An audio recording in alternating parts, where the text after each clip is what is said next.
Spire Motorsports says the energy was off, leading to the Rodney Childers departure, and Rick Allen says he was crushed when NBC put Lee Diffie in the TV booth instead.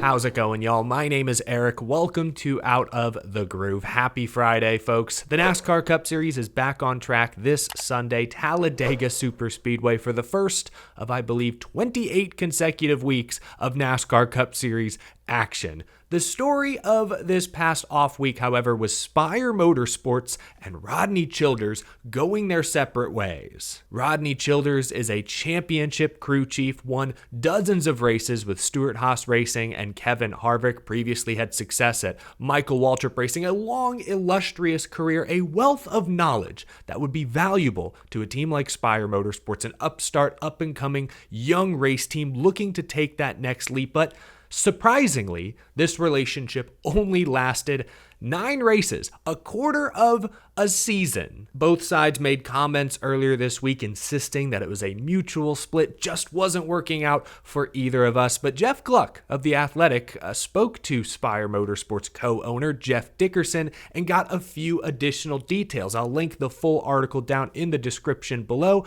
We're just going to talk about some of the highlights right here, right now. First and foremost, Dickerson confirms that it was Spire Motorsports who first approached Rodney Childers and initiated these conversations, but then he says both sides ultimately agreed that it would be in both of their best interests to split up. A lot of good quotes in this article. I'm going to share just one from Jeff Dickerson, Spire co-owner. He said, quote, "This wasn't about results. This wasn't about speed. You notice the energy is off. The communication is off. It just got to a point where it was like, I'll just deal with the consequences of this because it's best for all parties involved." Wow, this would be like if an NFL team hired prime Bill Belichick to coach their organization. They know he has a certain way of doing business, but you're willing to accept it because of the greatness he brings with him, and then you fire him before Thanksgiving. Like, wow, that seems like a bold, sudden move to make solely because the energy, as he puts it, was off. I don't know. I mean, I guess I get it. If you don't think it's going to work, better to get ahead of it than just spin your wheels for an entire season or for many, many more months.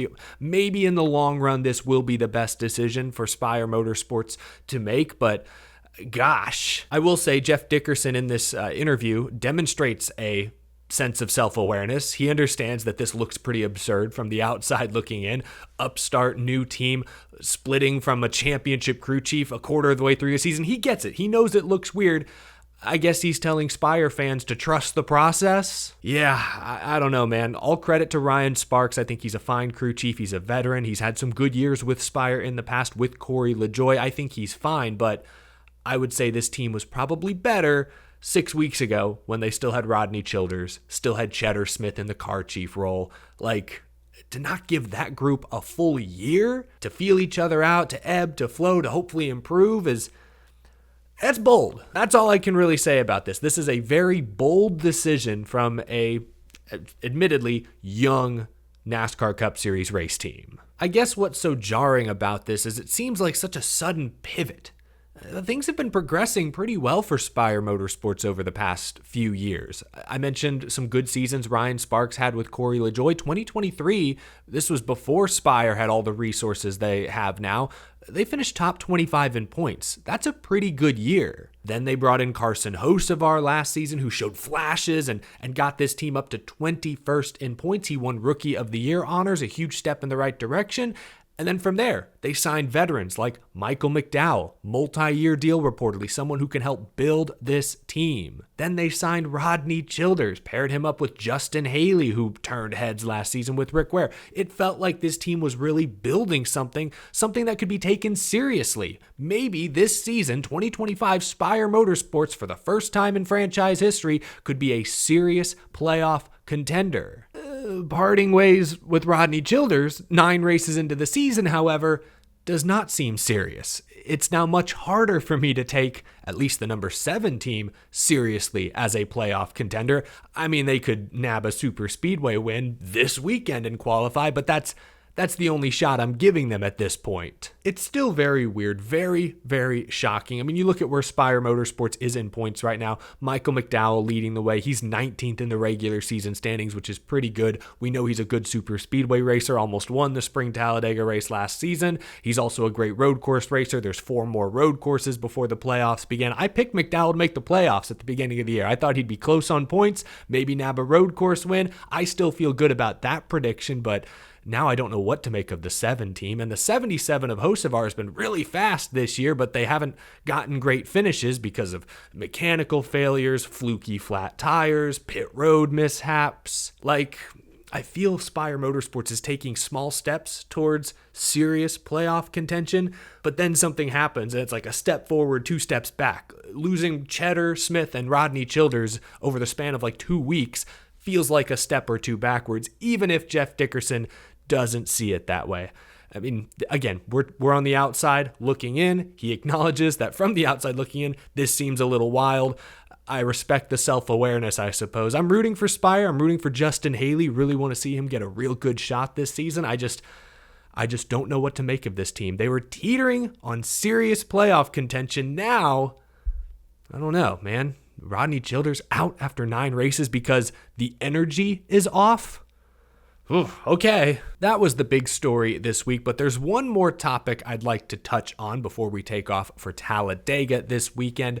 Rick Allen, the longtime NBC Sports NASCAR play-by-play broadcaster, was on the Dale Jr. download, sat down for an hour and a half with Dale Earnhardt Jr. I learned a lot about Rick Allen listening to this podcast that I didn't know before. Like, for example, I didn't know Allen was not actually his last name. I didn't know about his whole woodworking passion and business, but the most interesting stuff to me, at least, were the broadcasting talks. His journey up the ranks from college sports to short tracks to the truck series, eventually to the Cup series. If you're interested in broadcasting, live sports, live TV like I am, a lot of really interesting details. Really cool to hear about his career path over the past several decades. But then, of course, they dove into his departure from NBC. Rick Allen was the lead Cup and Xfinity Series play-by-play guy for NBC Sports from 2015 through most of 2024. Remember last season, Lee Diffie replaced him towards the end of the regular season into the playoffs. In this podcast, which I'll also link down in the description below, Allen admits he was crushed when he found out in early 2024 that NBC would not be renewing his contract and that he would be replaced mid-season. Allen also says that he wanted to stay in the sport. He wanted to continue broadcasting NASCAR races, but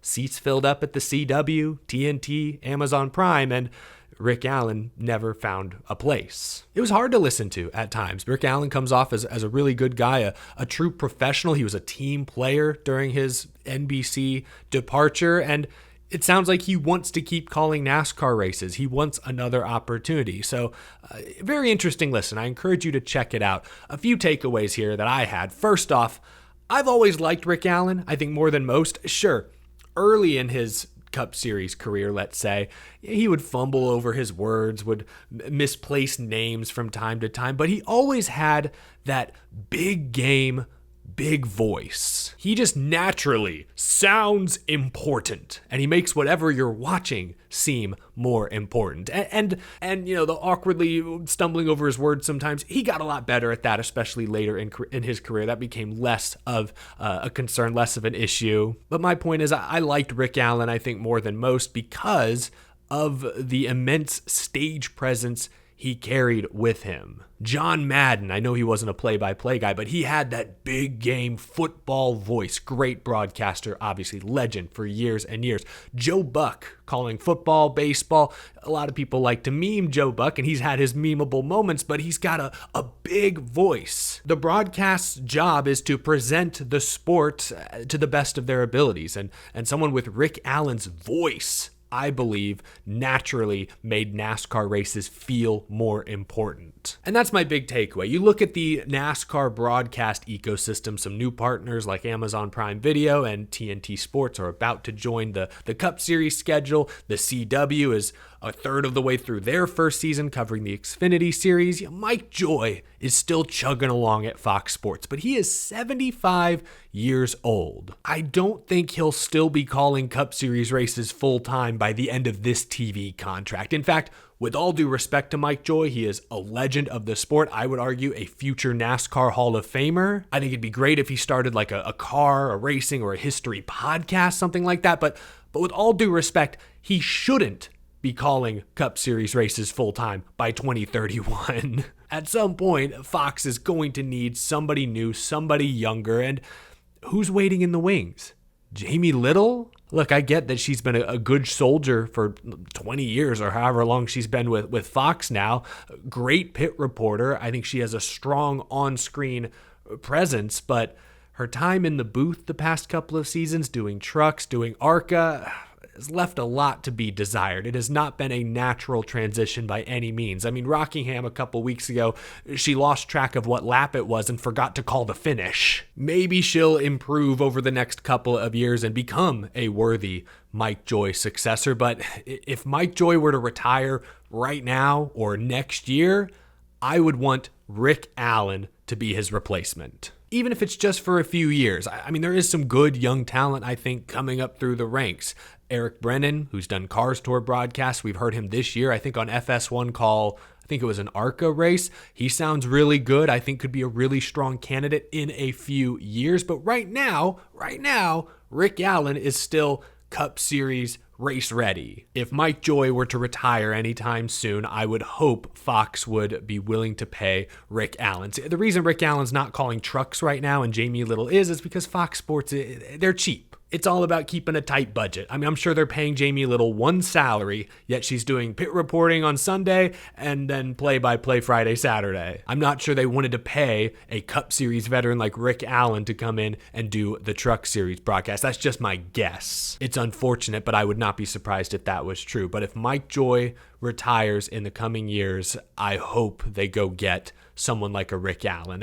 And I love Alan Bestwick. He's been doing some of the IMS Indy 500 testing this week. He's been working the PA at Indianapolis Motor Speedway in recent years. He's awesome, an all-time favorite in my opinion, but he's now been out of NASCAR for like over a decade. You know, I would love to see Alan Bestwick come back. He was great doing the Superstar Racing experience, but Rick Allen has recent Cup Series experience. He still knows everyone in the garage, very well connected to the sport. I think Rick Allen would be a worthy Fox successor at some point in the not so distant future. Anyway, that was just my quick takeaway listening to Rick Allen on the Dale Jr. Download. They answered a lot of questions because I think there were questions when Rick Allen was removed from the booth. There were some that wondered if it was purely a referendum on Rick Allen's performance. They preferred Lee Diffie. Maybe there was questions that Rick did something wrong, rubbed someone the wrong way. They answered a lot of those questions. It sounds like Rick Allen still wants to call NASCAR races if the right job is available. Adam Alexander at the CW is young in his prime, doing a great job. I love Lee Diffie with NBC. As much as I like Rick Allen, Lee Diffie has been phenomenal. I can't deny. Adam Alexander is also doing prime and TNT races, but I look at that Fox spot. Mike Joy is a legend, but he's not going to do it forever. I hope Fox considers giving Rick Allen the phone call. Who are some of your favorite NASCAR broadcasters, and who would be a worthy candidate in your opinion should Fox need to go another direction sooner rather than later? Let me know down in the comment section below. What was your reaction to reading that Spire Motorsports Jeff Dickerson article? What about the podcast with Rick Allen? Did you give it a listen? What was your takeaway? Let me know down in the comment section below. That is going to do it for this episode. That's going to do it for a full week of NASCAR news. Leave a like on this episode if you enjoyed. Subscribe as well for more NASCAR content, news, rumors, race reactions, so much more every single day. Really appreciate your support, and I appreciate the very generous Patreon supporters as well that keep this show growing every single month. I will talk to y'all again later this weekend. Talladega on deck, ARCA Xfinity Cup. The high banks will be busy the next few days. Thanks for tuning in, y'all. I will catch up with you again soon.